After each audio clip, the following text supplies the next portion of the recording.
Hi everyone. So now that we're masters of circles and converting between degrees and radians, let's talk now about some triangles, our favorite geometric objects. So again, let's recall. Suppose we have a triangle, and let's name it ABC. And let's suppose that in this case our right angle is C. It doesn't matter. Well, let's draw this triangle, and I'll try to make it arbitrarily scaled, but it doesn't matter. All right, there's our triangle. Now let me label it. Right angle is C. Here's C. I'll mark the right angle with a little square there. Let's say that this is A, this guy's B. We can continue labeling our triangle with side lengths now. The convention in mathematics is that opposite, say, big B is side length little b.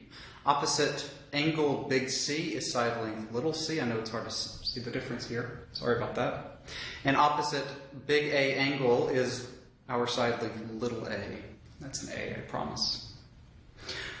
There's a nice relationship between the side lengths of this right triangle, and that's given by the Pythagorean theorem.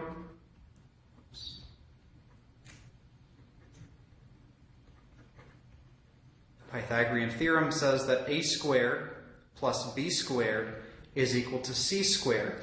So c, in this case, is the length of the hypotenuse. But again, the labeling doesn't matter. As Shakespeare says, or rose by any other name would smell just as sweet. The label doesn't matter. What's important is that it's sum of is leg squared plus leg squared equals hypotenuse squared. We will also use the fact that we can rearrange this and solve for a leg by considering c squared minus b squared equals a squared. All right, let's look at an example. In this triangle, if little a is equal to 3 and little c is equal to 5, how can we find b? You might pause the video and work it yourself. So to find b, we know that we need to consider the square root of c squared minus a squared, which is the square root of 25, which is 5 squared, minus a squared, which is 9. 25 minus 9 is 16. Square root of 16 is 4. And so this has nice properties. We have a is 3, b is 4, c is 5.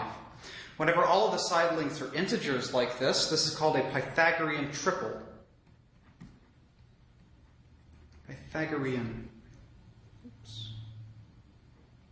I can't spell, sorry. Pythagorean triple. There are other Pythagorean triples. Some other examples are, how about 5, 12, 13? And you can verify this. So you can verify that 5 squared plus 12 squared equals 13 squared.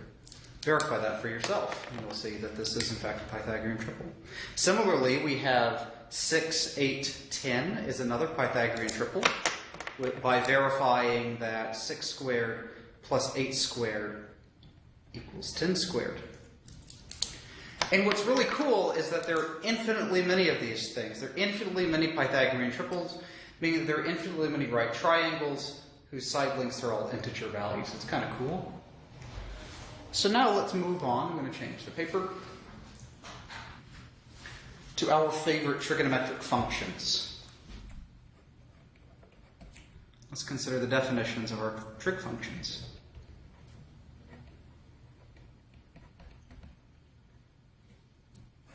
All right, so let's draw our favorite generic triangle.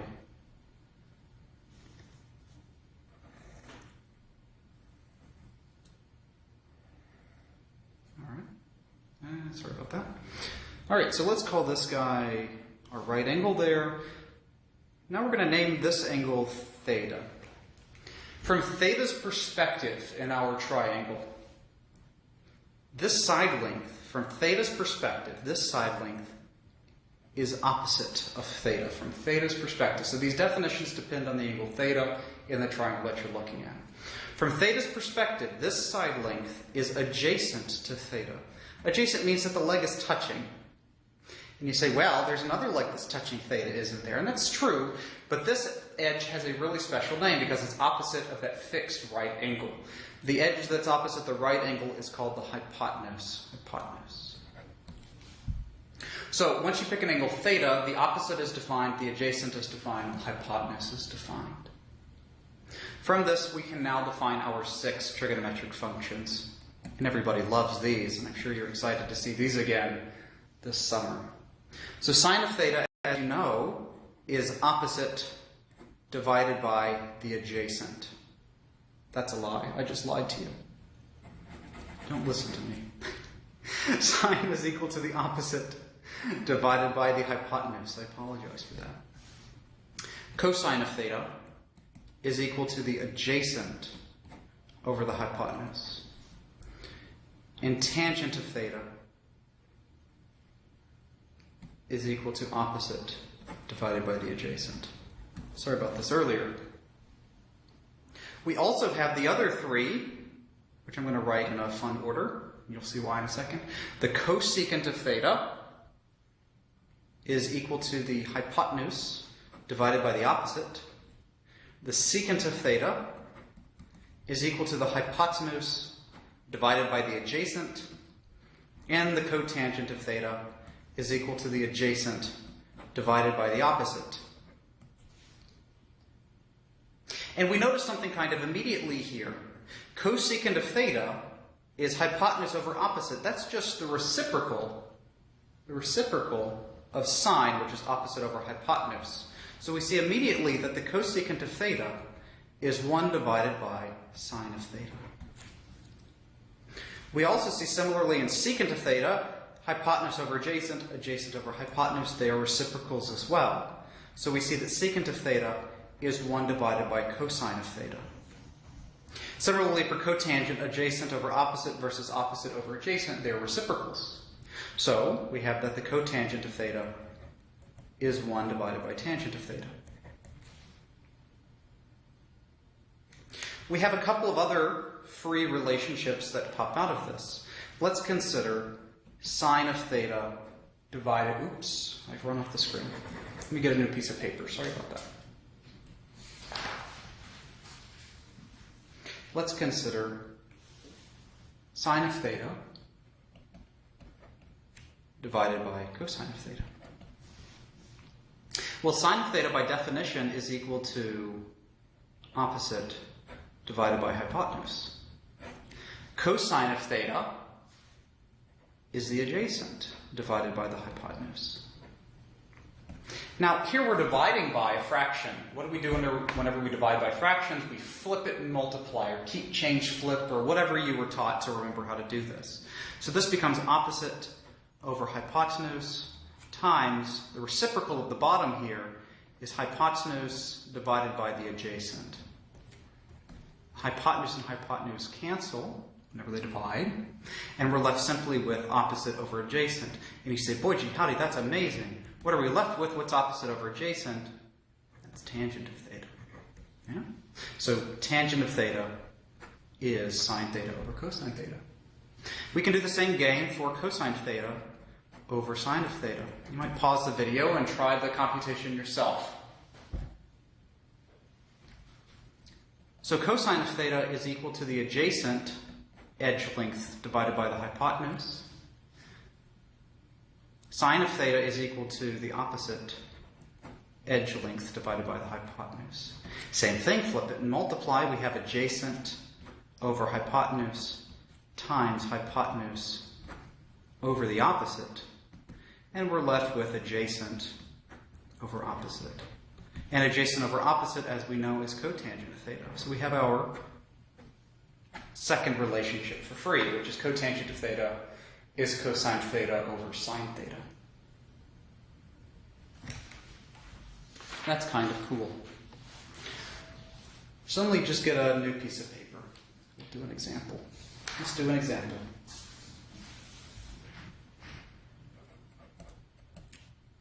Suppose we have triangle. Yeah. And we'll call this one XYZ. And suppose in this case the right angle is X. And suppose we have a side length, little x is 4, and side length, little z is equal to 2.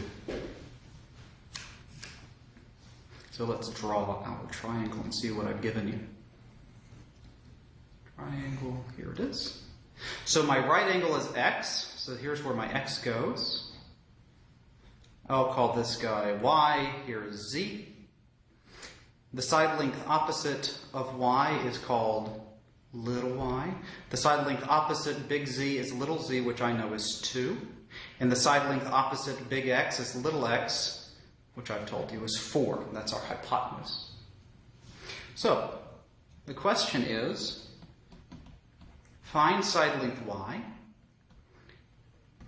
and all 6 trig functions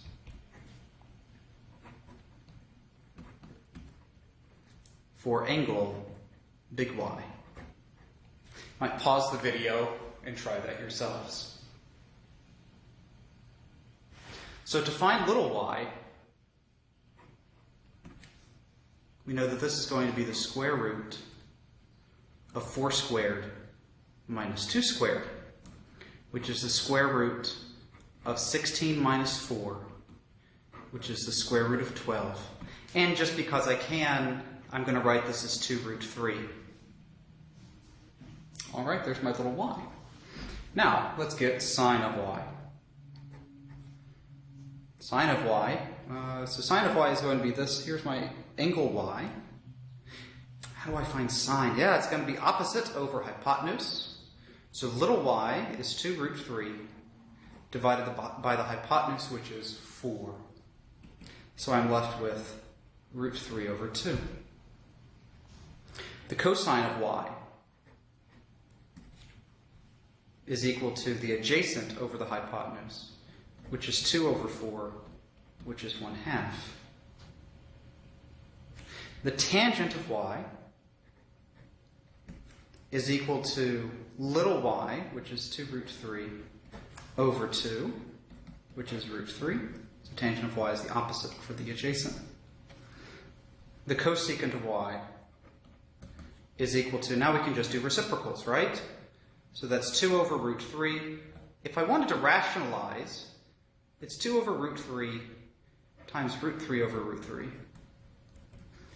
Right, and remember, for rationalizing your denominators, you can only multiply by 1 in mathematics. In mathematics, there are 2 things you can do for free. Multiply by 1 and add 0. In this case, we're going to multiply by 1, root 3 over root 3. This is nice because in the denominator, whenever we multiply fractions, you multiply straight across, right? In the denominator, root 3 times root 3 is 3.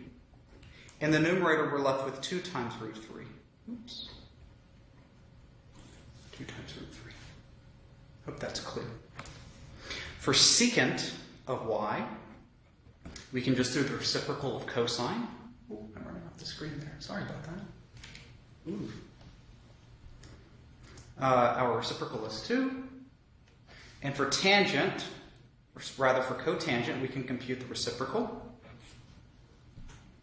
as 1 over root 3. And if we wanted to rationalize this, again, we multiply by root 3 divided by root 3, which is root 3 divided by 3.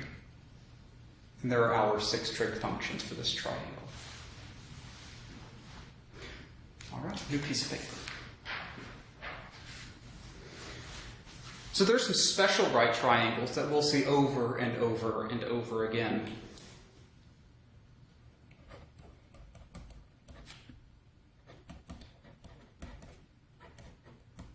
And it will look familiar if you've forgotten it. Let's look at our special right triangles. The first special right triangle is called 45, 45, 90. And I hope that you remember this from geometry. So if we sketch a 45, 45, 90, boom. Here's 45. Here's 45. And here's my 90-degree angle, which I'll indicate with a little square. Let's suppose this edge is 1 and this edge length is 1. How do we find the length of the hypotenuse? So we need to use the Pythagorean theorem, right? And the Pythagorean theorem tells us that this length is the square root of 1 squared plus 1 squared, which is the square root of 2 by the Pythagorean theorem. All right, so now what can we get from this? Let's compute the sine of 45 degrees. The sine of 45 degrees, it doesn't matter which 45-degree angle you choose in this case. The sine of 45 degrees, let's pick this one, is the opposite divided by the hypotenuse. So that's 1 divided by the square root of 2. Let's rationalize that denominator. We multiply by root 2 over root 2, which is root 2 over 2. And that's the sine of 45. And I hope that that's familiar from this semester. The cosine of 45 is the adjacent over the hypotenuse, which again is 1 over root 2. And by the same computation above, that is root 2 over 2. The tangent of 45 degrees is equal to, let's look at this 45-degree angle. It's opposite over adjacent, which is 1 over 1, which is 1. That's cool. The next special right triangle that we need to know is the so-called 30, 60, 90 right triangle. 30, 60, 90. All right.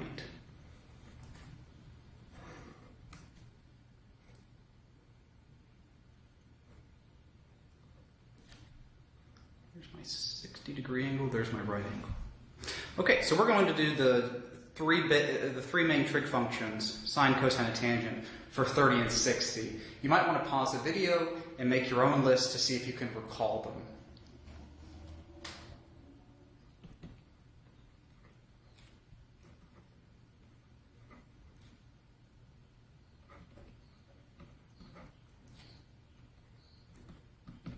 All right. So let's say that the side length opposite 30 degrees is 1. Then we know from geometry that this side length has, or this side has length square root of 3, and this hypotenuse has length 2. I hope everybody remembers that. So now the sine of 30 is equal to opposite over hypotenuse, which is 1/2. That looks familiar, I hope. The cosine of 30 is equal to root 3 over 2. And the tangent of 30 degrees is the opposite over adjacent, which is 1 over root 3, which is root 3 over 3. Hope that looks familiar. Let's finish off our list. I'm going to squeeze it in over here. The sine of 60 degrees. So now I need to look at 60. From 60 degrees perspective, it's opposite over hypotenuse, which is root 3 over 2. The cosine of 60 degrees is from 60 degrees perspective, it's the adjacent over the hypotenuse, which is 1/2. And let's consider the tangent of 60 degrees.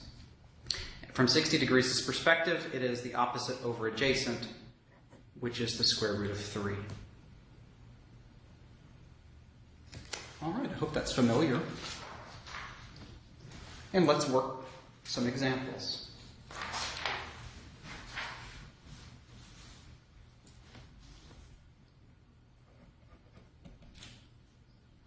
Consider triangle ABC with right angle A.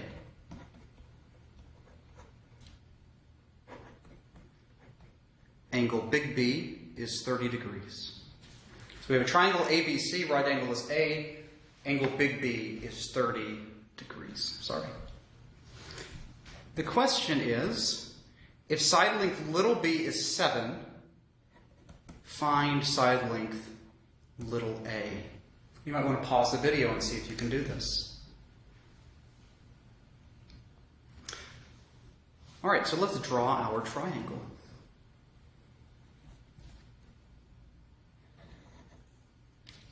Here's our triangle. The right angle I need to label A. B, it doesn't matter, I'll call this one B. C, my triangle is not drawn to scale, as you can clearly see. It doesn't really matter. We just want to make sure we get a good picture. So here is my 30-degree angle, and here's my angle big C. All right, so where do I put my little b? I put that opposite the big B, so here's my 7. And it's asking now for little a, which I know is the hypotenuse of this triangle because it's opposite big A. So now the question becomes, what relates the three things that I have? I have angle big B, its opposite side length, and the hypotenuse of this triangle. Which one of the trig ratios relates these three quantities? So we know that the sine of 30 degrees equals the opposite divided by the hypotenuse. Now we can use this and solve for side length little a, can't we? From this we see that little a is equal to 7 divided by the sine of 30 degrees. Sine of 30 degrees, as you remember from the paper that we just used, right? So we used our special right triangles and we now know the sine of 30 degrees. So this becomes 7 divided by sine of 30 degrees is 1/2. 7 divided by 1/2, flip it, multiply. 7 times 2 is 14. Suppose you don't like this. Suppose you don't want to do it this way. Could we have instead looked at it from big C's perspective? Do we know the angle for big C? Yes. Big C, we know, has to add to 30 degrees and 90 degrees to get 180 degrees, which means this must be 60 degrees. From 60 degrees' perspective, we have 7 is the adjacent and A is still the hypotenuse. So we could have worked this another way, which is cosine of 60 degrees is equal to the adjacent divided by the hypotenuse. And quickly we see that cosine of 60 degrees, that's again 1/2, so the calculation will run the same, but let's just show it. We will have that A is equal to 7 divided by the cosine of 60 degrees, which is 7 divided by 1/2 again, which is 14. So no matter which way you work these problems, you'll always get the same answer, which is cool. Which is cool. You get to choose. All right, and one more example.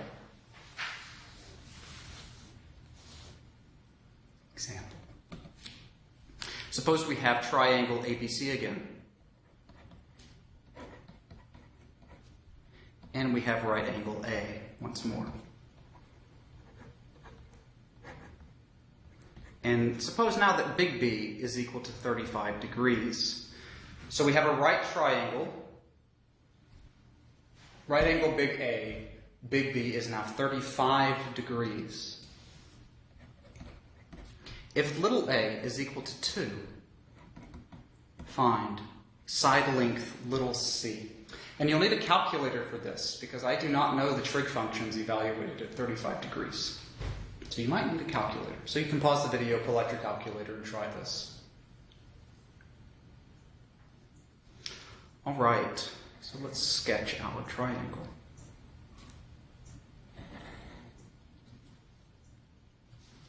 My right angle is big A. I'll put big B up here again. Here's 35 degrees. Here's my angle big C. It's telling me that little a is 2. That has to be opposite the edge big A, so that's our hypotenuse. And now it's asking for little c, which must be opposite angle big C. So now the question is, what trig ratio relates 35 degrees, its adjacent side length, and the hypotenuse? What relates an angle, the adjacent, and the hypotenuse? And that's going to be the cosine of 35 degrees. The cosine of 35 degrees is going to be little c, which is what we want, divided by 2. We can now use this to solve for little c, can't we? Multiplying both sides by 2, we see that little c is equal to 2 times the cosine of 35 degrees. And with your handy-dandy calculator, make sure you are in degree mode. If you see degrees, you better be in degree mode, so make sure you check. And if you plug this into your calculator, we see that c is equal to 1.64. All right, guys, so these are the examples that I wanted to show you for the right triangles and the definitions for our trig functions. I hope that you can see that this is useful in solving these types of triangles. In the next video, we're going to do a lot of applications, so we're going to revisit the angles of elevation, angles of depression, solving really fun applications questions. So I look forward to doing that. Again, if you have any questions, please reach out to me via email. I'm happy to answer an email, or we can set up a time to Skype. And I'll see you in the next video. Thanks for watching.